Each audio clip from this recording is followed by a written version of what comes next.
धाराशिवमध्ये गुळ पावडर कारखानदारांच्या विरोधात ढोकी परिसरात शेतकरी आक्रमक झाल्याचं पाहायला मिळतंय। उसाला एफआरपी नुसार भाव देण्याची शेतकऱ्यांची मागणी। गुळ पावडर कारखानदारांची संघटना ऊस उत्पादक शेतकऱ्यांचं शोषण करत असल्याचा शेतकऱ्यांचा आरोप आहे।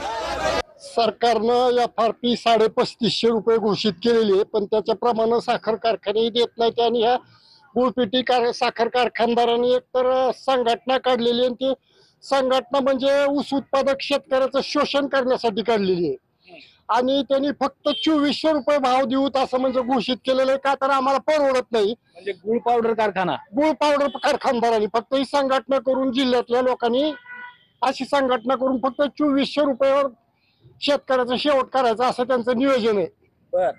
तर हा भाव काय परवडत नाही आम्हाला। ऊस उत्पादकाला जो खर्च येतो मराठवाड्यातल्या शेतकऱ्याला तेवढाच येतो, पश्चिम महाराष्ट्रातल्या शेतकऱ्याला तेवढाच येतो। मग भावात डिफरन्स का?